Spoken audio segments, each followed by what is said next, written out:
Hi hello ಸ್ನೇಹಿತರೆ, ನಮಸ್ಕಾರ ಎಲ್ರಿಗೂ ಕೂಡ. ಬನ್ನಿ ಸ್ನೇಹಿತರೆ, ನಾನಿವತ್ತು ನ್ಯಾಚುರಲ್ ಆಗಿ ಬಿಳಿ ಕೂದಲಿಗೆ ತುಂಬಾ ನ್ಯಾಚುರಲ್ ಆಗಿ ಕಪ್ಪು ಮಾಡ್ಬೋದು, ಅದು ಕೂಡ ಯಾವ ಥರ ಅಂತ ಇವತ್ತಿನ ವಿಡಿಯೋ ಮುಖಾಂತರ ಹೇಳ್ತೀನಿ. ಇವತ್ತಿನ ವಿಡಿಯೋ ಖಂಡಿತವಾಗಿ ಸ್ಕಿಪ್ ಮಾಡದೆ ಎಂಡ್ವರೆಗೂ ನೋಡಿ ಮಾಡಿಕೊಂಡು ನೀವು ಕೂಡ ಹಚ್ತಾ ಬರ್ಬೋದು. ಹಾಗಾದರೆ ಮಾಡೋದಕ್ಕಾಗಿ ಫಸ್ಟಿಗೆ ಇಲ್ಲಿ ಕಬ್ಬಿಣದ ಹಂಚು ತಗೊಳ್ಳಿ. ಹಂಚಿನ ಮೇಲೆ ನಾನು ಇವಾಗ ಕರಿ ಜೀರಿಗೆ ಮತ್ತು ಕಲೋಂಜಿ ಕೂಡ ಅಂತೀವಿ, ನೀವು ಏನಾದರೂ ಕೂಡ ಅನ್ಬೋದು. ನಾನು ಕಲೋಂಜಿ ಹಾಕ್ತಾ ಇದ್ದೀನಿ ನೋಡಿ. ಸ್ವಲ್ಪ ಒಂದು 2 ಸ್ಪೂನಷ್ಟು ಕಲೋಂಜಿ ತೊಗೊಂಡು ನಾನು ಇವಾಗ ಹಂಚಿನ ಮೇಲೆ ಬಿಸಿ ಆದಮೇಲೆ ಹಾಕ್ಕೊಂಡು ಈ ರೀತಿ ನಾವು ಹುರಿತಾ ಬರಬೇಕು. ಯಾವುದೇ ಒಂದು ಹೇರ್ಗೆ ರೆಮಿಡಿ ಮಾಡ್ಕೋಬೇಕಾದ್ರೆ ಸ್ವಲ್ಪ ಕಬ್ಬಿಣದ ಹಂಚಿದ್ರೆ ಒಳ್ಳೆ ರಿಸಲ್ಟ್ ಸಿಗುತ್ತೆ ಸ್ನೇಹಿತರೆ. ಹಾಗಾಗಿ ನೀವು ಕೂಡ ಕಬ್ಬಿಣದ ಏನೇ ಬಾಣಲಿ ಇರಲಿ ಅದರಲ್ಲಿ ಮಾಡ್ಕೋಬೋದು. ಇವಾಗ ನೋಡಿ, ಕಬ್ಬಿಣದ ಹಂಚಿನ ಮೇಲೆ ನಾನು ಈ ರೀತಿ ಕಪ್ಪು ಜೀರಿಗೆ ಹಾಕಿ ಫ್ರೈ ಮಾಡ್ತಾ ಇರಬೇಕು. ಎಲ್ಲಿ ತನಕ ಫ್ರೈ ಮಾಡಬೇಕು, ಯಾವ ರೀತಿ ರಿಸಲ್ಟ್ ಸಿಗಬೇಕು, ಯಾವ ರೀತಿ ಮಾಡ್ಕೋಬೇಕಂತ ಎಂಡ್ವರೆಗೂ ನೋಡಿ ಗೊತ್ತಾಗುತ್ತೆ. ಇವಾಗ ಅದಕ್ಕೆ ನಾನು ಈರುಳ್ಳಿ ಸಪ್ಪೆ, ನೀವು ಏನು ಮಾಡ್ತೀರಾ, ಈರುಳ್ಳಿ ಸಪ್ಪೆ ಕಸಕ್ಕೆ ಹಾಕ್ತೀರಲ್ಲ ಸ್ನೇಹಿತರೆ, ಎಲ್ಲರ ಮನೇಲೂ ಕೂಡ ಈರುಳ್ಳಿ ಸಪ್ಪೆ ನಾವು ಏನಾದರೂ ಅಡುಗೆ ಮಾಡುವಾಗ ಸುಲಿದಿರ್ತೀವಿ, ಅದು ಕಸಕ್ಕೆ ಹಾಕ್ತೀವಿ. ಈ ರೀತಿ ಕಸಕ್ಕೆ ಮಾತ್ರ ಹಾಕಬೇಡಿ. ನ್ಯಾಚುರಲಾಗಿ ನಿಮ್ಮ ತಲೆಗೆ ಒಳ್ಳೆ ರಿಸಲ್ಟ್ ಸಿಗುವಂಥ ಈ ಹೋಮ್ ರೆಮಿಡಿ ಅನ್ಬೋದು. ಹಾಗಾಗಿ ನೋಡಿ, ನಾನು ಈರುಳ್ಳಿ ಸಪ್ಪೆ ಹಾಕಿ ಹಾಗೇ ಹಂಚಿನ ಮೇಲೆ ಹುರಿತಾನೇ ಇರಬೇಕು. ಎಲ್ಲಿವರೆಗೂ ಅಂದರೆ ಈರುಳ್ಳಿ ಸಪ್ಪೆ ಮತ್ತು ಕಲೋಂಜಿ ಒಂಥರ ಕಲರ್ ಚೇಂಜ್ ಆಗಬೇಕು. ಯಾವ ಥರ ನಿಮಗೆ ಕಾಣಿಸ್ಬೇಕಂತ ನಿಮಗೆ ತೋರಿಸ್ತೀನಿ ವಿಡಿಯೋ ಮುಖಾಂತರ. ಖಂಡಿತವಾಗಿ ಸ್ಕಿಪ್ ಮಾಡದೆ ನೋಡಿ. ನಿಮ್ಮ ತಲೆಯಲ್ಲಿ ಬಿಳಿ ಕೂದಲು ಜಾಸ್ತಿನೇ ಇದೆ, ಮಕ್ಕಳ ತಲೆಯಲ್ಲೂ ಕೂಡ ಬಿಳಿ ಕೂದಲಿದೆ, ಹಾಗಿದ್ರೆ ಈ ರೀತಿ ಹೋಮ್ ರೆಮಿಡಿ ಹಚ್ತಾ ಇದ್ದರೆ ನಿಮ್ಮ ತಲೆಯಲ್ಲಿ ಬಿಳಿ ಕೂದಲು ಮಟ್ಟ ಮಾಯವಾಗಿ ಹೋಗುತ್ತೆ ನೋಡಿ ಸ್ನೇಹಿತರೆ. ಹಾಗೆ ನಾನು ಇದಕ್ಕೆ ಸ್ವಲ್ಪನೇ ಟೀ ಪುಡಿ ಹಾಕಿದ್ದೀನಿ. ನಿಮ್ಮ ಹತ್ರ ಯಾವುದೇ ಟೀ ಪುಡಿ ಇರಲಿ ಅದು ಹಾಕೋಬೋದು. ಟೀ ಪುಡಿ ಹಾಕಿದ್ರೆ ಕೂಡ ನಮಗೆ ಏನಾಗುತ್ತೆ ಅಂದರೆ ಕೂದಲಿಗೆ ನ್ಯಾಚುರಲಾಗಿ ಕಲರ್ ಸಿಗ್ತಾ ಇರುತ್ತೆ, ಅದರಿಂದ ಕೂಡ ನಮಗೆ ಒಳ್ಳೆ ರಿಸಲ್ಟ್ ಸಿಗುತ್ತೆ.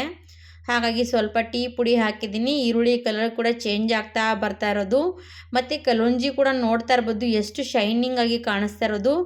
ಈ ಥರ ಶೈನಿಂಗ್ ಆಗಿ ಹುರ್ಕೊಂಡು ತೊಗೊಂಡ್ಬಿಡಿ. ನೋಡಿ, ಕಲೋಂಜಿ ಕೂಡ ತುಂಬಾ ಚೆನ್ನಾಗಿ ಹುರಿದಿರೋದು. ಇವಾಗ ನಾನು ಸ್ಟವ್ ಆಫ್ ಮಾಡಿಕೊಂಡು ನನಗೆ ಒಂದು ಬಟ್ಲಲ್ಲಿ ತೆಗಿತಾ ಇರೋದು. ಎಲ್ಲನೂ ಕೂಡ ಒಂದು ಬಟ್ಲಲ್ಲಿ ತೆಕ್ಕೊಂಡ್ಬಿಡಿ. ಆಮೇಲೆ ನಾನು ಇವಾಗ ಕುಟ್ಟೋ ಕಲ್ಲಲ್ಲಿ ಹಾಕಿ ಸಣ್ಣ ಪುಡಿ ಮಾಡ್ತೀನಿ ನೋಡಿ. ಯಾವ ರೀತಿ ನೋಡಿ, ಈ ಥರ ನೀವು ಕೂಡ ಕುಟ್ಕೋಬೋದು. ಮಿಕ್ಸಿಯಲ್ಲಿ ಕೂಡ ಪೌಡ್ರ್ ಮಾಡ್ಕೋಬೋದು. ನಿಮಗೆ ಯಾವ ರೀತಿ ಅನುಕೂಲ ಆಗುತ್ತೆ ಅನ್ನೋ ರೀತಿ ನೀವು ಟ್ರೈ ಮಾಡ್ಬೋದು. ಇವಾಗ ನೋಡಿ, ತಣ್ಣಗಾದ್ಮೇಲೆ ಮಿಕ್ಸಿಯಲ್ಲಿ ಹಾಕೊಳ್ಳಿ, ಯಾಕಂದರೆ ಪುಡಿ ಚೆನ್ನಾಗಿ ಆಗುತ್ತೆ. ಇವಾಗ ನೋಡಿ, ಕುಟ್ತಾ ಒಂದು 2 ನಿಮಿಷ ಆದಮೇಲೆ ಎಷ್ಟು ಚೆನ್ನಾಗಿ ಎಣ್ಣೆ ಬಿಟ್ಕೊಂಡು ನೋಡ್ತಾ ಇರ್ಬೋದು. ನ್ಯಾಚುರಲ್ ಆಗಿರುವಂಥ ಹೇರ್ ಪ್ಯಾಕಿಗೆ ಒಳ್ಳೆಯದು ಈ ಪ್ಯಾಕ್ ರೆಡಿ ಆಯಿತು ನೋಡಿ. ಏನು ಕೂಡ ಇದರಲ್ಲಿ ಮಿಕ್ಸ್ ಮಾಡೋವಂಥದ್ದು ಕೂಡ ಬೇಕಾಗಲ್ಲ. ಆದರೂ ಕೂಡ ನಿಮಗೆ ತೋರಿಸ್ತೀನಿ ವಿಡಿಯೋ ಮುಖಾಂತರ, ನೋಡಿ ನೀವು ಕೂಡ ಈ ರೀತಿ ಹೇರ್ ಪ್ಯಾಕ್ಗೆ ಒಳ್ಳೆ ರಿಸಲ್ಟ್ ಸಿಗುವಂಥ ಪ್ಯಾಕ್ ಹಚ್ತಾ ಇರ್ಬೋದು.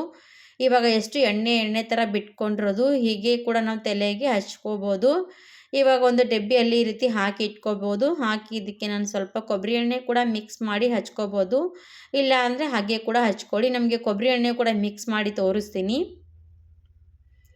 1-2-3 ಹನಿ ಹಾಕಿದ್ರೆ ಸಾಕು, ಮತ್ತೆ ಸ್ವಲ್ಪ ಚೆನ್ನಾಗಿ ಕಲರ್ ಬರುತ್ತೆ. ಹಾಗಾಗಿ 1-2-3 ಹನಿ ನಾನು ಕೊಬ್ಬರಿ ಎಣ್ಣೆ ಮಿಕ್ಸ್ ಮಾಡಿ ಈ ರೀತಿ ನ್ಯಾಚುರಲ್ ಆಗಿರೋಂಥ ಪ್ಯಾಕ್ ರೆಡಿ ಆಯಿತು. ನೀವು ಎಲ್ಲಿಗೆ ಬೇಕಾದರೂ ಫಂಕ್ಷನ್ಗೆ ಹೋಗೋರಿದ್ರು ಕೂಡ ಈ ರೀತಿ ಹಚ್ಕೊಂಡು ಹೋಗ್ಬೋದು. ನಿಮಗೆ ಬೇಕಾದಾಗ ಯೂಸ್ ಮಾಡ್ತಾಯಿರಿ, ನಿಮಗೇನು ಕೆಮಿಕಲ್ ಇರುವಂಥದ್ದು ಏನಿಲ್ಲ.